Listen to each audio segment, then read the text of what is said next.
incomparável, és inigualável. Abre os meus olhos, Senhor. Mostra-nos quem tu és, Senhor. E enche o meu coração do amor que faz mudar o mundo. Você pode glorificar o nome do Senhor. Você pode exaltar Ele, dizer o quanto Ele é santo, o quanto Ele é digno de ser adorado. Aleluia. Nós chegamos ao final da série de Gálatas. Legal. Sai na câmera, entendeu? Ai, ai. Bom, essa é a última mensagem da série de Gálatas. Nós tivemos 15 mensagens nessa série. Foi muito bom, essa é a 16ª. Para a gente fazer uma breve recapitulação, eu falei para vocês no começo da série que a gente ia aprender muita coisa, principalmente em termos de teologia, a respeito do que a gente crê como igreja. Isso foi muito bom para nós. Colocou alguns pontos nos is e delineou algumas coisas. Tivemos mensagens fantásticas. Se você não teve a oportunidade de assistir, é só entrar lá no canal do YouTube, assistir as mensagens. Está uma série fantástica. Teve o Wellington, teve o Thiago, teve o Giovanni, teve o Pastor Paulo, teve Michelin, teve muita coisa. Foi bem diversificado. E aí a gente aprendeu várias coisas e recentemente, nas últimas 3 mensagens, a gente vem falando da prática de tudo isso que a gente aprendeu. Aprendemos sobre soberania, aprendemos sobre a escolha de Deus, aprendemos sobre responsabilidade, que até liberdade tem limite. A gente aprendeu tudo isso. E aí no capítulo 5 e 6 a gente começou a colocar em prática. Daí o Tiago veio e pregou. E aí Paulo, o apóstolo Paulo, que escreve essa carta, ele encerra meio com um óbvio. Quando você lê o capítulo 6, você fala, poxa, mas isso aí é óbvio. Não precisava falar isso daí. Porque a gente já entendeu tudo no capítulo 5. Então, por que repetir? Mas ele encerra com um óbvio. E o óbvio, talvez você já tenha ouvido pregações a respeito disso. Talvez você já mesmo estudou e pensou a respeito disso. Mas ele coloca uma expressão aqui no capítulo 6 que é em cima daquilo que eu vou falar hoje. A mensagem hoje, para a gente fechar a série, vai ser uma mensagem diferente. O Thiago vai participar da minha mensagem. Hoje a mensagem vai ficar chique. Mas Paulo encerra com um óbvio, que é um negócio que a gente chama de lei da... Quem sabe? Semeadura. Talvez você já tenha ouvido falar mensagens sobre isso. E a maioria das pessoas usa a lei da semeadura para falar de quê? Dinheiro. Tudo aquilo que você plantar, você também vai colher. E aí as pessoas exploram o tema da lei da semeadura ou lei da colheita, né? Porque se eu planto, eu colho. Como dizem os antigos, não tem como catar maçã no pé de banana e por aí vai. E aí as pessoas exploram isso com um princípio errado.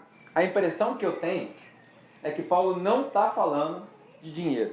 Embora a generosidade seja parte daquilo que a gente precisa desenvolver como cristãos, embora o desapego com as coisas materiais é bíblico. Paulo mostra isso em Colossenses também, não pensa nas coisas da terra, pensa nas coisas do alto. Mas a impressão que eu tenho é que, pelo menos no contexto de Gálatas, com esse povo gentio, que não tinha esse background judeu, a impressão que eu tenho é que Paulo quer mudar a perspectiva deles para tirar a perspectiva da terra e colocar a perspectiva no céu. Tirar a perspectiva daquilo que é temporal e colocar a perspectiva naquilo que é eterno, atemporal. Essa é a impressão que eu tenho. E eu vou tentar usar essa lei da semeadura para a gente entender qual que é o efeito que tem na nossa vida se a gente plantar as coisas erradas. Isso aí não é um contexto novo, não é um conceito novo, muito menos um conceito cristão. Antigamente, as pessoas, antes de Cristo, os próprios filósofos, eles meio que ignoravam essa lei da semeadura e todos eles acabaram colhendo. Eles acreditavam que a gente podia fazer o que quisesse com o corpo, o tal do semear para a carne aqui, que a gente vai ver, e nada disso importava.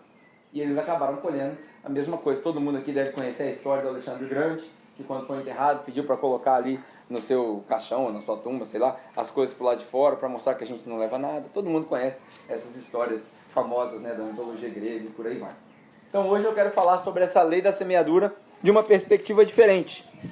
Por exemplo, a gente está falando aqui que as pessoas usam para o dinheiro, mas todo mundo que tem filhos conhece a lei da semeadura, porque aquilo que você plantou aqui dentro, você colheu. Está aí o seu filho. Todo mundo que já ficou devendo cartão de crédito conhece a lei da semeadura. É ou não é?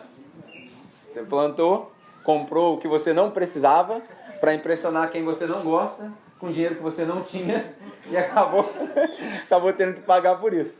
Todo mundo que já ficou devendo cartão de crédito conhece a lei da semeadura. Mas, embora tudo isso seja verdade, qualquer coisa que você usar a lei da semeadura, você vai ver a prática.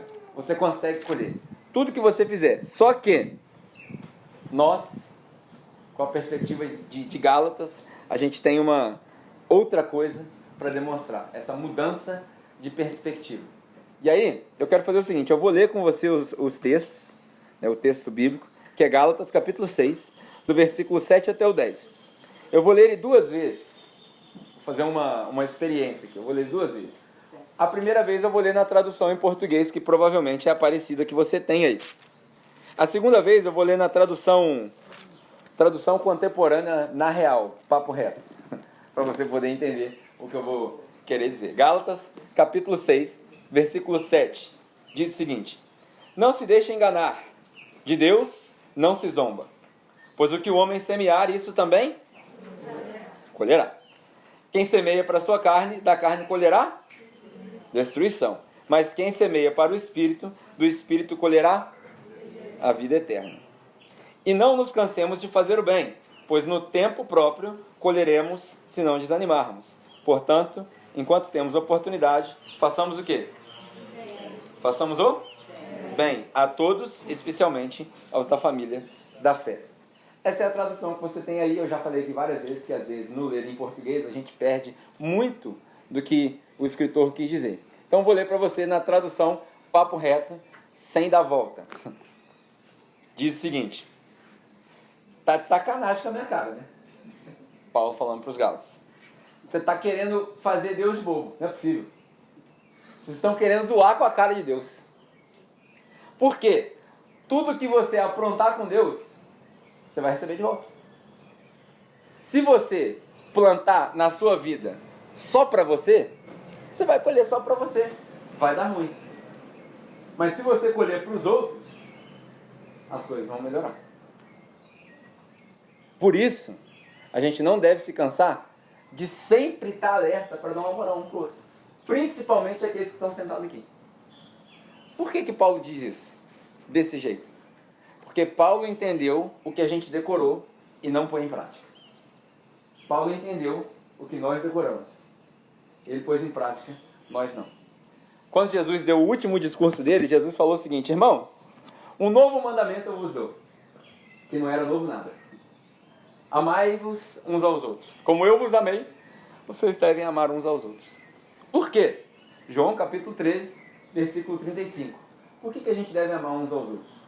Porque é da maneira que nós amamos uns aos outros que o mundo vai saber que nós somos discípulos de Jesus. É da maneira que a gente ama uns aos outros que o mundo vai saber que nós somos discípulos de Jesus. Paulo entendeu. Nós decoramos. O que isso quer dizer?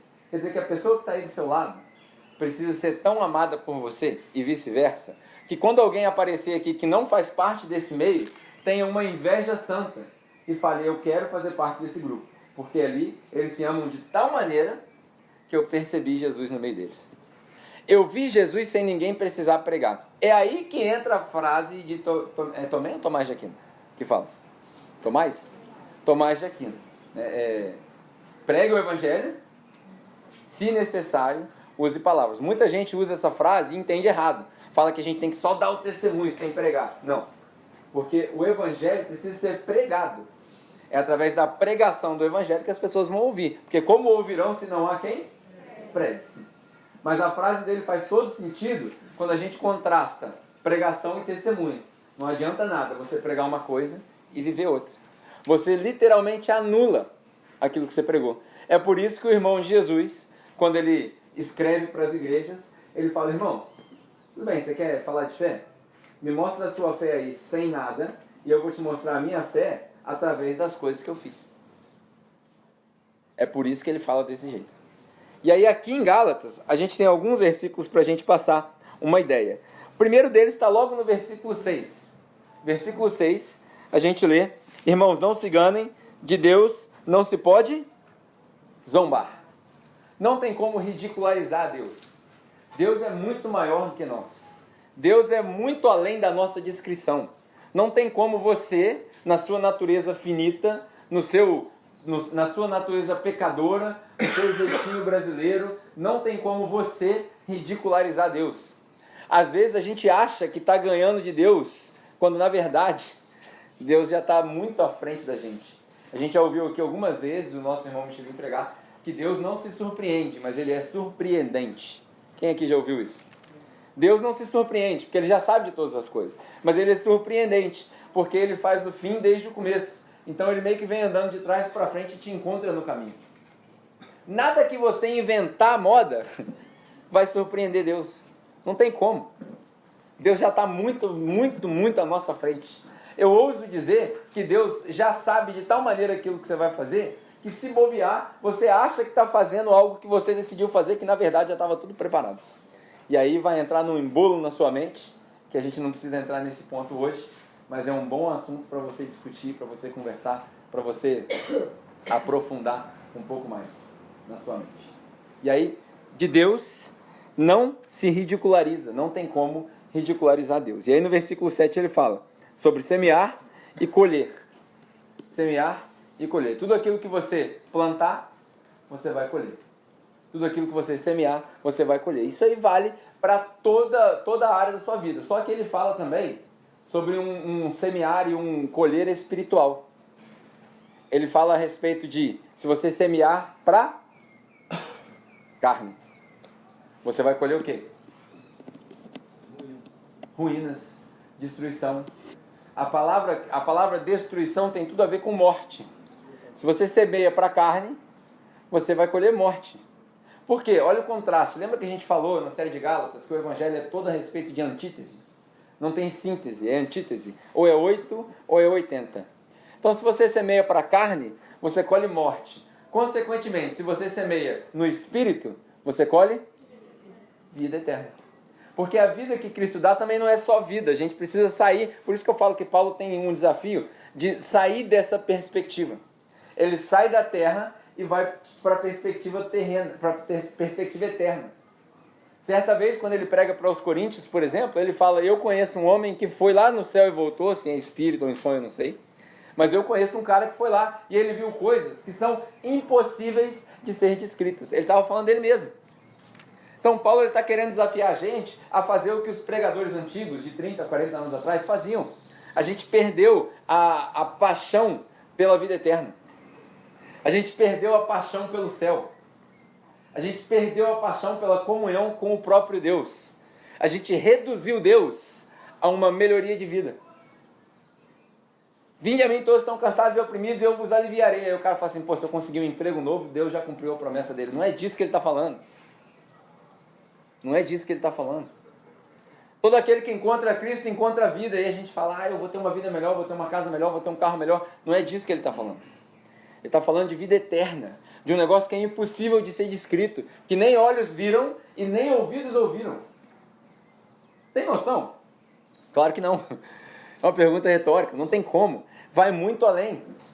Certa vez a gente cantou uma música aqui na capela que chama Saudade. Que fala que a gente tem saudade do céu. E aí uma pergunta que vai, mais uma coisa que vai embolar com a sua cabeça de tal maneira, que é para arrancar os cabelos. Se você for igual eu, careca, já não tem porquê mais. Mas como você pode ter saudade de um lugar que você nunca viu? Como você pode ter saudade de um lugar que você nunca foi? Porque tem, se você lembrar da novela da Globo, lá da Viagem, né, que chamava, literalmente a novela chamava A Viagem, que lá é uma viagem aquela novela. Mas se você pegar pelos caminhos das doutrinas kardecistas, aí, você vai imaginar que você veio de lá e veio parar aqui e depois foi para... Não. O único que estava no céu e desceu à terra foi Cristo. Isso é bíblico também. E é o único que subiu. Só isso. Nós não viemos do céu. Nós somos criados do nada por Deus para que a gente pudesse ter vida aqui e daqui e ter comunhão com o Pai. Mas a pergunta faz sentido. Como você pode ter saudade de um lugar que você nunca foi? Não tem como. Não tem como. Por quê? Porque Deus colocou no nosso coração um vazio que só pode ser preenchido com Cristo. Não tem outra coisa que preenche. Carro não preenche, casa não preenche, trabalho não preenche, casamento não preenche, namoro não preenche, drogas não preenche, álcool não preenche, dinheiro não preenche. Só Cristo preenche esse vazio. Só, mais nada. Por isso que a gente fala que só Cristo salva. Salvação vai muito além de um passe para o céu. Você vê o passe, né? Salvação vai muito além de um passe para o céu. Salvação é tudo. Salvação começa na cura espiritual. Salvação começa numa perspectiva nova. Salvação começa no começar a pensar a respeito de outras coisas. Começa a se despreocupar com o material. É isso. Todo aquele que é salvo deveria se despreocupar com o material. Não é viver à toa, mas é se despreocupar com o material. Talvez você já tenha ouvido outras pessoas falar sobre um negócio chamado lei da atração. Quem que já ouviu falar disso? A lei da atração. Aquilo que você joga para o universo, não é assim que eles falam? O universo devolve. Chama do que quiser. De esses autores motivacionais que falam sobre isso. Chama do que você quiser. A verdade é que a lei da semeadura, principalmente essa, no que tange a perspectiva espiritual, essa lei é válida. Se você semear para a carne, você vai colher destruição. Se você semear para o Espírito ou no Espírito, você vai colher vida eterna. E o que é semear no Espírito? É cultivar o fruto. Não é à toa que Paulo usa uma linguagem rural. Ele usa uma linguagem de plantio. O que ele quer dizer com isso? No capítulo 5 a gente falou sobre o quê? O que tem a ver com semear? Fruto. Por isso que ele fala de semear. Então como é que faz para eu semear no Espírito? Semeia o fruto. Qual que é o fruto do Espírito? Abre aí na sua Bíblia, em Gálatas 5, um capítulo para trás. O que é o fruto do Espírito? O fruto do Espírito é amor, paz, compaixão, mansidão, longanimidade, domínio próprio, domínio próprio, domínio próprio, domínio próprio, entendeu? Domínio próprio, autocontrole, domínio próprio. O que é domínio próprio? Um negócio interessante para a gente perceber, cara. Quantos de nós, casados de pouco, quantos de nós não precisam de domínio próprio? Qualquer coisinha estoura. O que é domínio próprio? É guardar para mim o que vai machucar o outro. Olha só. Domínio próprio é eu conseguir guardar para mim o que vai machucar o outro. Principalmente para os casais. Estou prestes a casar. Aprende a guardar para você o que vai machucar o outro. Aí você vai semear no Espírito. Quem planta no Espírito, semeia no Espírito, colhe vida eterna. Não é à toa que o ditado em inglês é verdade. Happy wife, happy life. Quer dizer, esposa feliz, vida feliz. Se você não arrumar problema com a tua esposa, mano, acabou. Tá tranquilo. Se a sua esposa estiver feliz em casa, a tua vida é vida eterna. Ô, glória! Ô, glória! Falei pra vocês quando eu estava pentecostal? Falei? Aleluia! Semear no Espírito. A gente precisa semear no Espírito. Autocontrole. Né? Enfim. O fruto, semear no Espírito. Eu lembro de uma história. Quando eu era mais novo, eu jogava basquete no clube dos funcionários ali. Né? Só que quando eu fui, a gente chama de peneira, né? Quando eu fui participar da peneira, no primeiro ano, eu fiquei reprovado. Eu não era bom. Hoje eu sou bom, modéstia à parte. Humildade, fruto do Espírito. Né? Brincadeira. O único defeito que eu tenho é a falta de humildade. Brincadeira. Voltando aqui. Eu fui fazer a peneira. E aí eu não passei na peneira. E aí eu fiquei decepcionado, né, cara? Porque naquele dia tinha pouca gente. Então você imagina, tinha 15 atletas para passarem, 18 na peneira. Só sobrou 3. Os 3 piorzinhos sobraram. Eu era um deles. Aí eu fiquei meio decepcionado, fui pro lado da quadra, eu não era sócio do clube, já era sócio atleta, aquele esquema de tentar e tal. Tirei da grade ali, aí um dos técnicos que estava vendo a peneira chegou pra mim e falou assim, pô, que você tá chateado? Eu falei, pô, não passei, né, cara, queria jogar. Ele falou, pô, mas você é ruim, como é que você vai jogar? Eu pensei que eu era bom e tal. Ele falou, ó, ele me ensinou um negócio que ali, antes de ser cristão, eu aprendi a lei da semeadura. Ele falou o seguinte, se você quiser, eu treino contigo o ano inteiro. E aí ano que vem tem outra peneira. Eu garanto pra você que se você treinar comigo, você passa na peneira. Eu falei, pô, gostei da proposta. Já não estava muito afim de ir na aula mesmo, né? E aí aceitei a proposta do cara. Naquele ano eu faltei um monte de aula, não estou falando que você faltar aula, viu, jovens? Estou falando que você faltar aula. Naquele ano eu escorreguei do colégio, enfim, dei meus pulos, todo dia eu treinava. E aí, estou falando isso para você entender a lei da semeadura. Eu chegava no clube por volta de 10 horas da manhã, porque eu já matava as últimas aulas, nadava 1 quilômetro, malhava, corria 5 quilômetros, batia 1000 arremessos. Quando isso aí acabava, a gente ia almoçar, coxinha com guaravitão. Era o almoço. Atleta novo, você come o que der, tá bom. Coxinha com guaravitão. Eu e Diego. Enquanto ele arremessava, eu treinava o passe. Enquanto eu arremessava, ele treinava o passe. Acabava, a gente ia pro sol rachando. Na época não tinha ginásio. Sol rachando. E aí o pessoal começava a chegar pros treinos de antes, a gente ia jogar 21. Tá aqui o Igor que jogava lá também. Vamos jogar 21 a tarde inteira. Pingando, Frederico também. Pingando. Quando dava 7h30 ia começar o treino. Aí você pensa, pô, os caras estavam cansados. Não, aí a gente ia treinar agora. Até as 10 horas. Quando acabava o treino, a gente voltava correndo para casa. Para poder manter o condicionamento físico. O ano inteiro eu fiz isso. Daí passou a peneira do segundo ano. Eu passei e fui jogar. O que eu quero dizer com isso? Se você plantar, você vai colher. A mesma coisa é no espírito. Se você passar o ano inteiro treinando o seu autocontrole, você vai colher. Se você passar o ano inteiro treinando o amor, você vai colher. Se você passar o ano inteiro treinando paciência, você vai colher. Tem tanta gente que fala assim, nossa, eu preciso ser mais paciente. Preciso ser mais paciente. Deus, me dá paciência. Aí Deus tem um jeitinho de trabalhar com a paciência. O que ele faz? Ele joga um monte de gente chata no seu caminho. Aí você vai trabalhar a sua paciência. Como é que vai treinar? O treino só funciona se a carga for pesada. Carga leve não treina ninguém. Então você precisa de carga pesada. Se você plantar, você vai colher. Aí vem uma pergunta para você. O que você tem semeado? Pensa na sua vida, na sua perspectiva agora, na sua vida terrena aqui. O que você tem semeado? No seu dia a dia, qual é a semente que você está jogando? Porque Jesus falou que a árvore é conhecida pelos seus frutos. Quando eu olho para você, qual fruto que eu vejo? Eu vejo autocontrole? Ou eu vejo as manifestações da carne? Ira, inveja. O que eu vejo? Tem um irmão que chegou para mim um dia, eu vou contar a história dele, mas não vou apontar. Ele chegou para mim um dia e falou assim, rapaz, o cara me fechou no trânsito lá e tal. Eu percebi que eu não estou pronto para botar o adesivo de crente no carro. Porque eu soltei no cara. Falei, irmão, calma. O treino é gradativo. Um passo de cada vez. Hoje você perdoa o cara que pisou no seu pé. Amanhã você perdoa o cara que deu um chute na canela. Daqui a um tempo você consegue perdoar o cara que cortou e arrancou o retrovisor. É gradativo. É gradativo.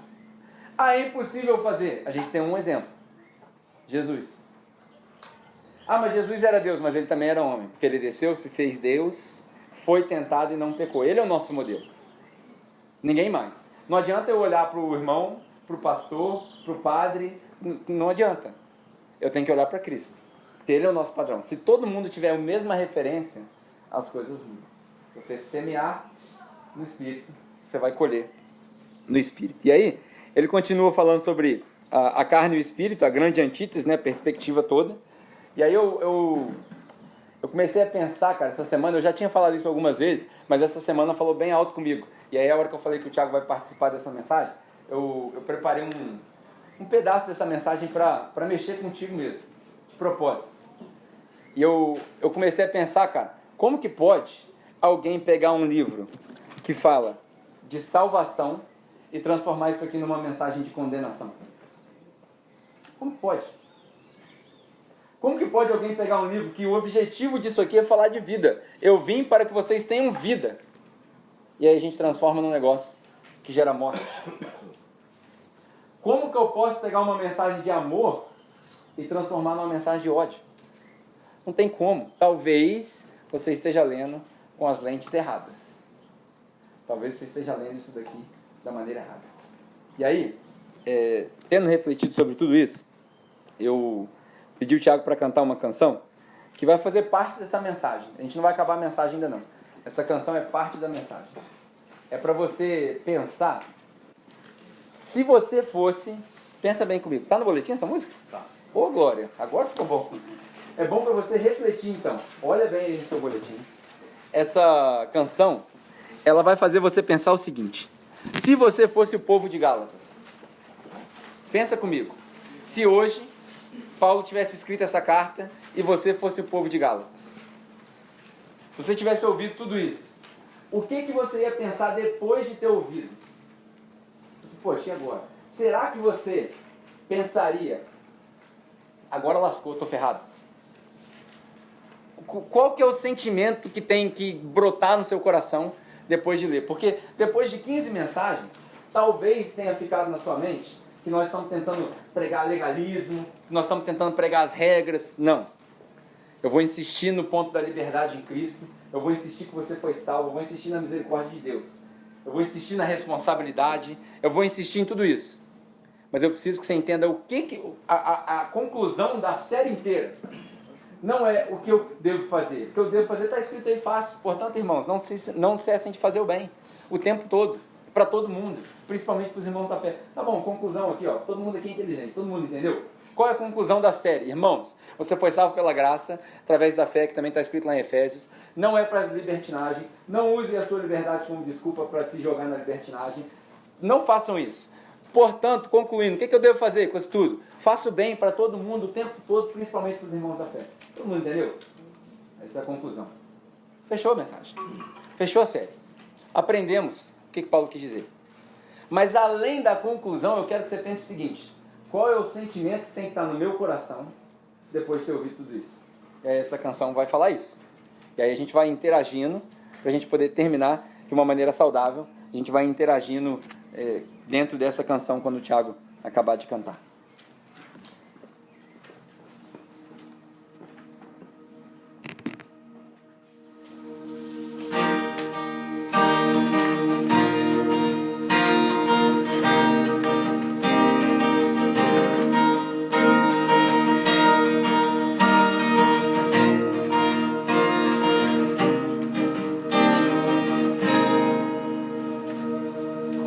Pode me amar, Deus conhecendo meu pecado, sabendo que eu faço de errado. Como pode me amar assim? Como pode me amar, Deus, sabendo que eu sou falho e o meu coração já não bate.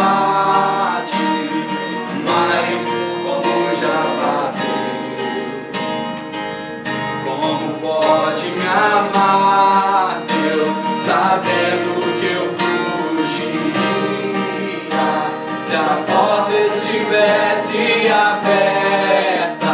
Como pode me confiar e ainda me pega quando estou caído e me abraça, quando estou chorando e sem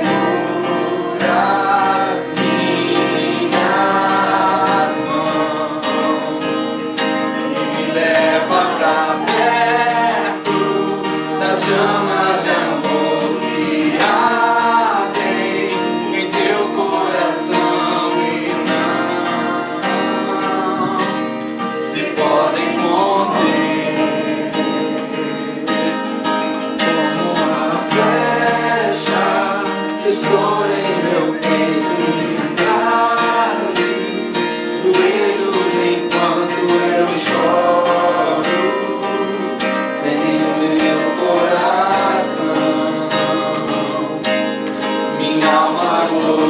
Soluça quando eu percebo o contato de seus olhos com os meus. Como pode me amar, Deus, sabendo que eu diria, sabendo que eu me frustraria?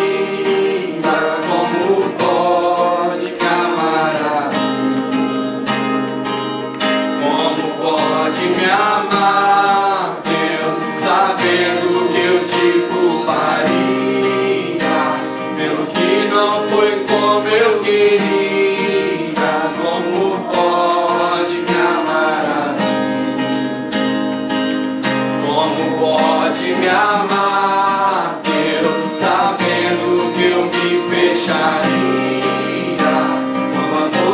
quisesse entrar, como pode me confiar? Ainda me pega quando estou caído e me abraça, quando estou chorando e segura as minhas mãos e me leva pra perto das chamas de amor que ardem em meu coração. Não se podem conter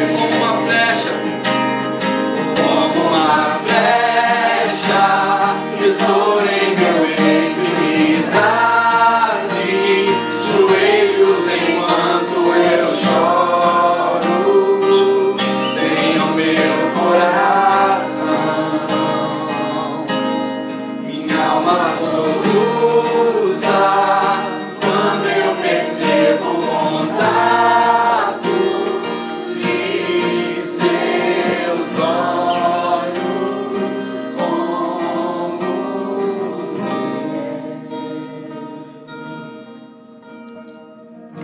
É difícil a gente não chorar cantando essa música se a gente entender o que ela diz. Meu objetivo não é emocionar ninguém, não é isso. Mas quando eu ouvi essa canção, quando eu pensei no que a gente deveria pensar, acho que o único sentimento que a gente deveria ter depois de entender a mensagem do Evangelho é um sentimento de gratidão. Como pode Deus me amar assim? Como que esse Deus pode me amar se eu não mereço? Se Ele sabia que eu ia duvidar em várias das nossas circunstâncias, às vezes no seu casamento, às vezes na sua saúde, como que pode Deus me amar assim, sabendo que eu ia culpar Ele pelo que aconteceu comigo? Quantos de nós já não culpamos Deus por uma situação que aconteceu com a gente? E mesmo assim, Ele ainda te pega, me pega, te abraça, segura na sua mão. Eu me lembro que a razão pela qual eu me sinto assim não é porque eu aprendi o Evangelho lendo Bíblia. Eu não aprendi o Evangelho lendo Bíblia. Eu experimentei o Evangelho sendo salvo. Eu, quando era moleque, eu saí de casa por ter tentado matar meu pai, cara. Eu tentei matar meu pai 3 vezes. Na terceira ele me expulsou de casa. Eu fiquei na rua. Eu vivi o Lucas 15 do filho pródigo. Eu não tinha para onde ir. Eu fiquei alojado na casa de um amigo. Uma tia minha me achou desesperado, falou: você vai ficar lá em casa. E ela falou para mim assim: meu Deus, resolve esse problema. Eu falei: eu não acredito em Deus, eu era ateu, eu não estava nem aí. Eu zombava de Deus. Isso que a gente leu hoje, que Deus não se pode zombar, era eu. Eu era assim. E ela falou: meu Deus vai resolver. Até que se passou o tempo, 2 meses se passaram, eu fiquei fora de casa. Eu queria voltar para casa. Eu queria fazer isso daí que está escrito aí nessa música. Eu queria falar: me leva de volta para casa. Mas eu era muito orgulhoso. Eu não aceitava. Hoje eu sou pai, hoje eu entendo o que aconteceu. Hoje eu entendo quando a gente fala: me leva para casa. E aí a música fala que ele vem correndo de braços abertos, como alguém que se esqueceu. Pai é assim. Talvez seja o seu caso, você ficou tão longe de Deus, mas o pai é assim. Ele nunca para de observar.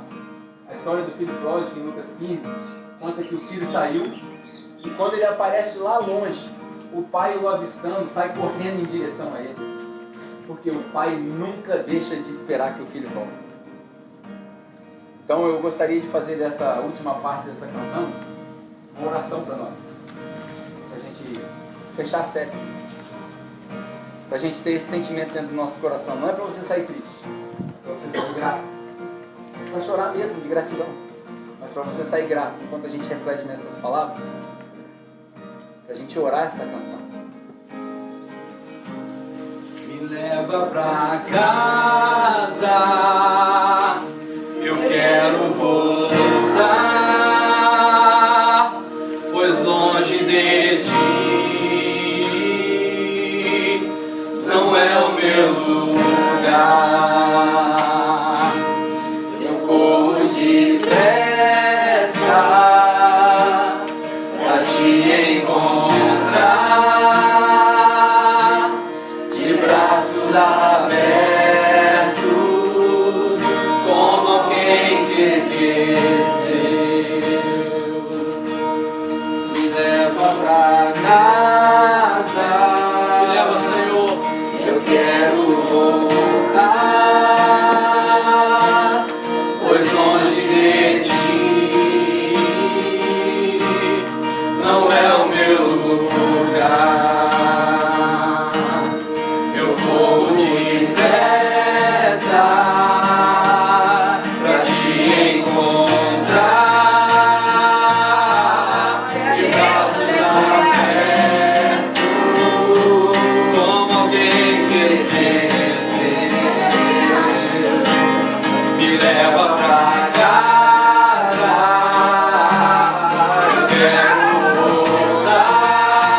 espaço para o filho na casa do pai. Sempre tem, sempre tem.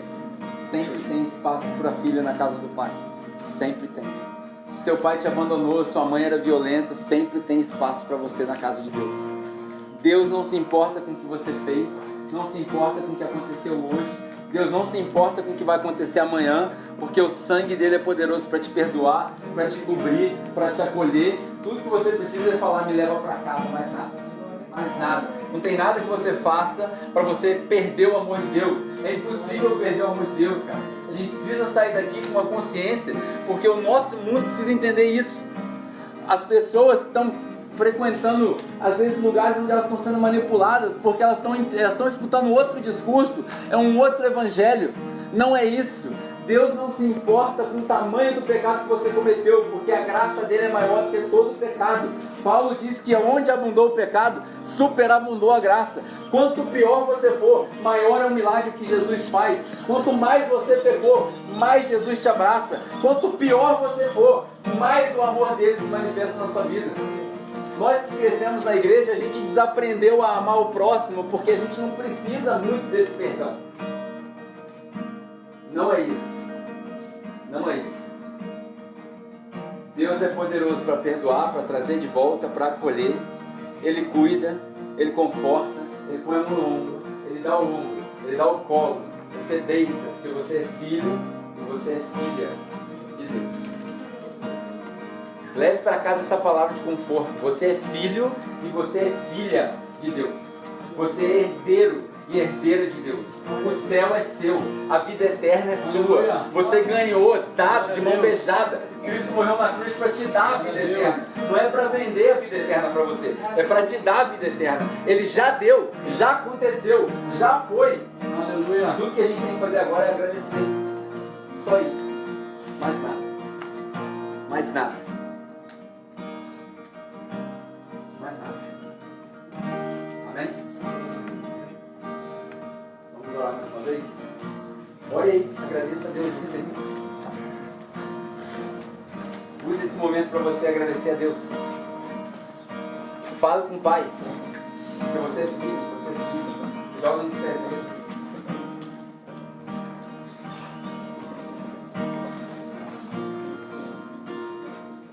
Pai, obrigado, Senhor. Obrigado, Pai. Obrigado, Pai. Obrigado, Pai, porque o Senhor nos acolhe. A porta está aberta. E o Senhor nos ama mesmo sabendo que a gente quer correr fora da porta. O Senhor nos ama mesmo sabendo que a gente põe a culpa no Senhor, sabendo que não é sua culpa. O Senhor nos ama sabendo que nós